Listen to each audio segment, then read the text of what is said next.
have I got a treat for you? It's the end of the year, and I thought it was only appropriate that you see the team that makes this show happen. Now, you're the most important person, the audience, but you got to understand this show would not be possible with the gentlemen that are sitting here with me today. Will Matthews. That's me. Yeah, who are you?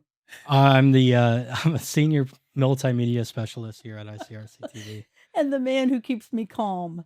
I'm Dean Lowry. I'm a video production manager at ICRC. And yeah, thanks, Pandy, for putting on a wonderful show all these years. Definitely want to say thanks to the viewers and the listeners for listening and watching. Ditto what Dean said. We really do appreciate the people that watch and make this show special. Obviously, Pandy is the driving force here, and we're just happy to support her in any way that she needs. But yeah, we're very thankful for the people that watch this show. Well, the important thing is that we wanted to take the opportunity to share our gratitude with each and every one of you. Again, the show would not be possible if it were not for each of you. And together, the three of us are just going to do our very best to keep the show getting better and better every year. It's amazing what we've got planned for the next year. And we really hope that you'll stick with us. So, 1, 2, 3. Happy New Year!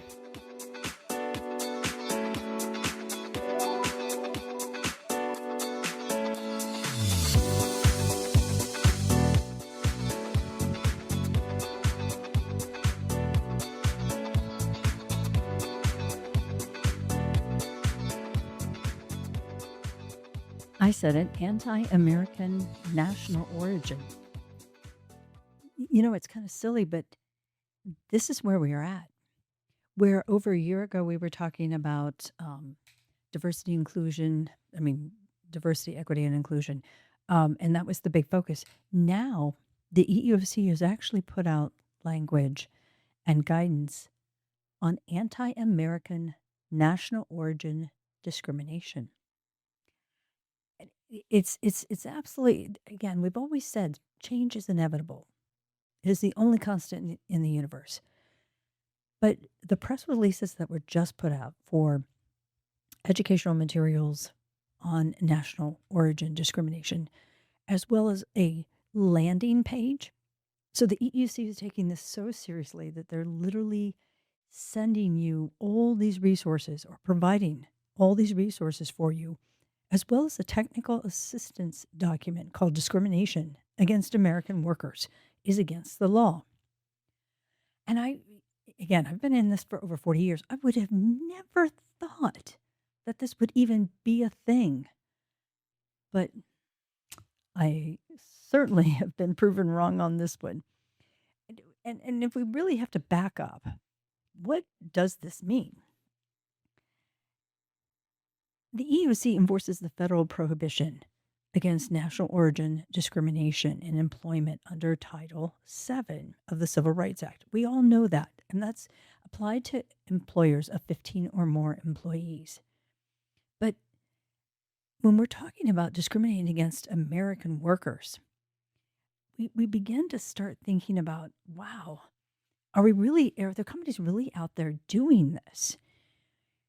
National origin discrimination means treating someone less favorably or more favorably because they come from a particular place, because of their ethnicity or accent, because it's believed that he or she has a particular ethnic background. It also means treating someone less favorably at work because of marriage or other association with someone of a particular nationality. And again, when we think about picking on ourselves as Americans, this really has a major issue that I think we need to kind of stop and slow down on this. This actually came from a question that a gentleman brought to me. And he said, I'm looking for an individual to take a leadership role with our company. And we have individuals who don't speak English. Is it possible for me to just not interview them? Do I have to consider them as valid employees because of their lack of understanding English? And it's a manufacturing area. It's a production area. There's a warehouse. There's a lot of safety issues involved in this. So I pull everything back. Remember, I'm always going to be bringing you up to the regs. And on this particular answer, I explained to him an employer may not base a decision on the employee's foreign accent unless the accent materially interferes with the job performance. Now, again, this is straight from the EEOC. A fluency requirement is only permissible if required for the effective performance of the position for which it is imposed. So whether they understand English or whether they speak fluid English really needs to be weighed against the needs of the business. And what will this individual be doing in this role? English-only rules must be adopted for non-discriminatory reasons. An English-only rule may be used if it is needed to promote the safety or the efficiency of the operation for the employer's business. So a number of you have made decisions, I know you have, on an individual's ability to speak English. But did you realize that at that time, you may have been violating the national origin portion of discrimination?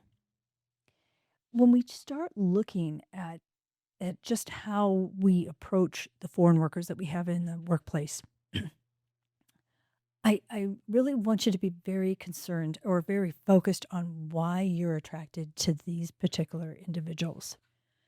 And one of the things that the EEOC has identified as common business reasons do not justify national origin discrimination is a customer or a client preference. And we've talked about this in previous shows where you can't take an individual like an African American and say, okay, you're only going to take care of our African American population, or an Asian and say, you'll be able to relate better with the Asian customers. So those are the only ones you're allowed to work with.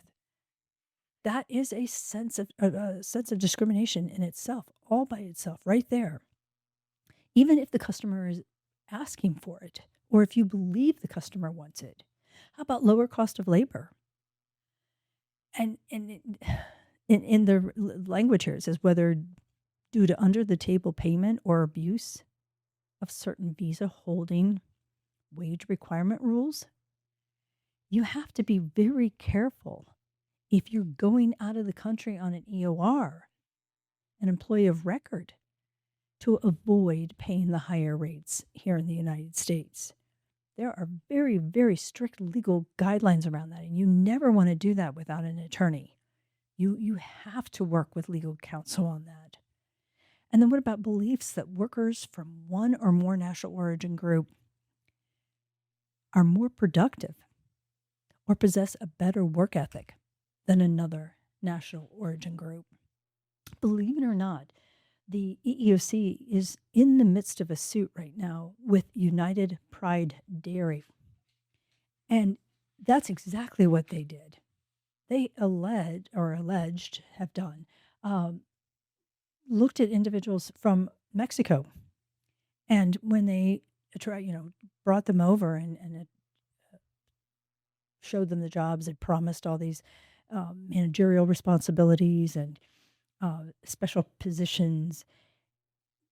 That was great. That was a promise. But when they actually brought them over, they literally put them in labor-oriented positions and made the comment that they were having to do labor because Americans were lazy and they needed the Mexicans to, do the harder work.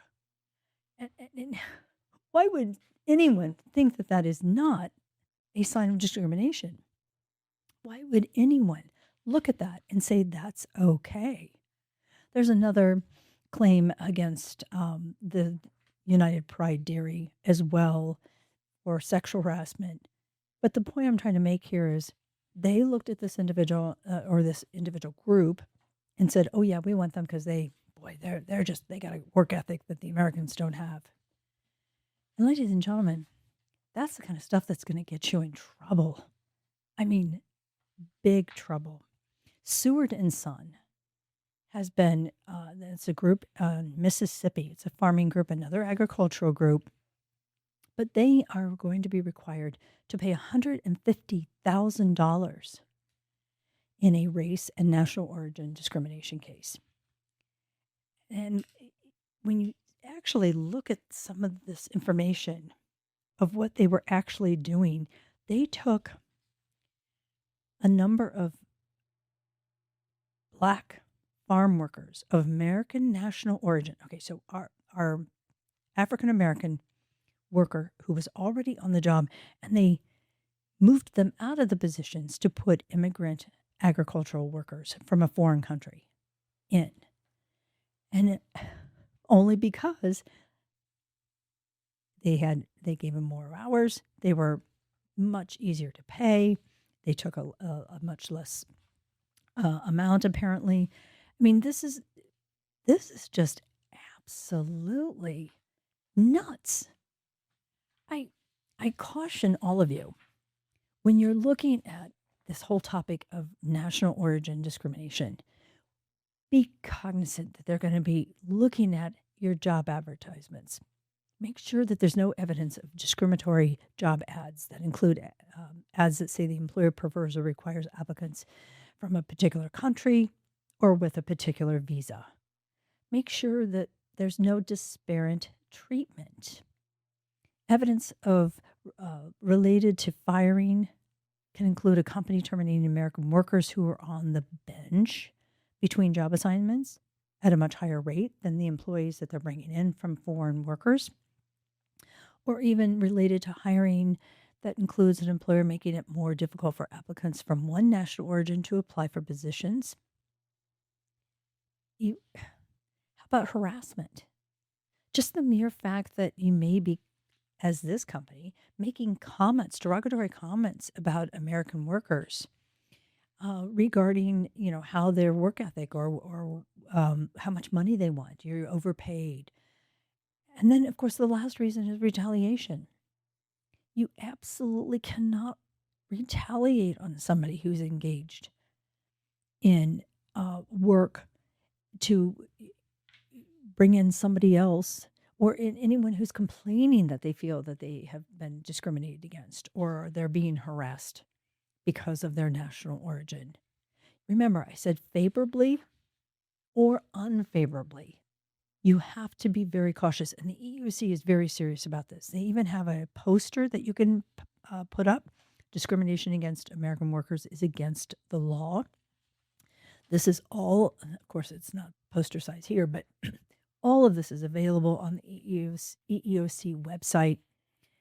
It's not required as of right now, but you've got to understand this is a topic that I never thought we'd be discussing. I never thought in my wildest dreams that we were going to be looking at reverse discrimination cases, which we've already discussed on the show, and now national origin. It's real. It's real. So look at your hiring practices. Make sure that the individuals posting those jobs are posting them in a compliant manner, and that you're interviewing and employing all individuals fairly, that all of your employment decisions are done in a way that treats everyone equally. And if you have any concerns at all, please slow down. Either call your labor law attorney or a very, very experienced consultant. And I mean 15 years or more. Somebody who's been around the block. Or you can just call us right here, because we love your questions. We love your questions. Hope to see you again right here at the Human Resource.